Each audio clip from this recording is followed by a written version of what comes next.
Vegans are meant to love the planet. They're always banging on about save the trees. Well, broccoli is small trees. I've seen carrots cry. I've seen an aubergine weep.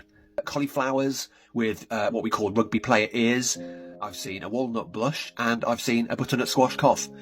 Butternut squash. That's a nice name, isn't it? You see, we give these victims, and I'm calling them victims, nice names. But what they go through isn't nice. They're fed and watered and given treats, only to be slaughtered. If anything, they should be called butter-up squash. I recently saw footage of a child punching an easy peeler. Must have been, only 3 months of age? I don't know how old the kid was. Is this really what we're teaching our children?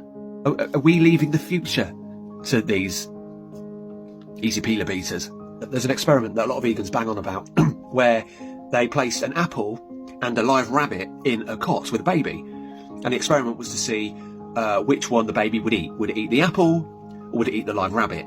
Vegans would say we're not meant to eat animals, and we're all born vegan and we all love animals, so therefore the baby would want to stroke and play with the rabbit, and it would therefore eat the apple.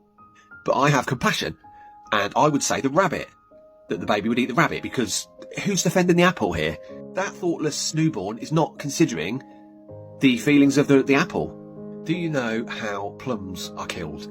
Here's an idea. How about vegans? You leave mint in mint condition. Do you know how bananas are killed? They're gassed. Google it. They use ethylene gas to ripen them after they've been picked. They do it with tomatoes and pears as well. They gas them alive without any anaesthetic. Can you imagine how scared a pear would be? Talk about a prickly pear. If you split peppers in half, you can physically witness their trauma. If you don't want to see this, then look away now, because it's not a pretty sight.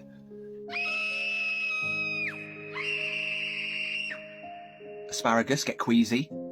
Yeah, I've heard that they get so queasy that if you tell them you've drank your own urine, they turn green. Have you ever seen an artichoke choke? I have, and it's not a pretty sight. It's actually where the choke comes from. They choke from the fumes when you boil them alive for your dinner. Leeks are sentient. I've seen a leek. Leek. Again, it's where the name comes from. My friend has just opened up a sanctuary, actually, which rescues and provides for unwanted, abused and neglected turnips. Another question for you vegans. Do you know why we cry when we cut onions? It's not because the onions produce a chemical irritant called syn-propanethiol S oxide, which stimulates the eye's lacrimal glands so they produce tears. No, it's because we, as individuals, are reliving what those onions have had to go through to be here. Shallots, they get emotional. They sniff a lot. If people say to you, shallots aren't sad, just say to them, shallots sniff a lot. Parsnips get the snip. Female parsnips are separated and exploited.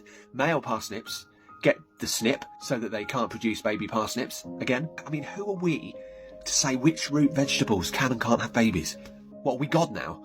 My friend's dad actually died from plant pain. He went bright red one day at work, lost all his hair, soiled himself. And do you know what the cause was? Radishes. He was radished.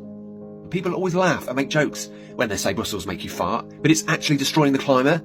The methane from Brussels is huge. That's why Christmas is so damaging. We have human rights, animals have animal rights, plants should have plant rights. People seem to think just because I'm not vegan and I eat animal bodies that I don't have feelings, but I do have feelings, just perhaps not so much as an innocent rhubarb that wanted to live.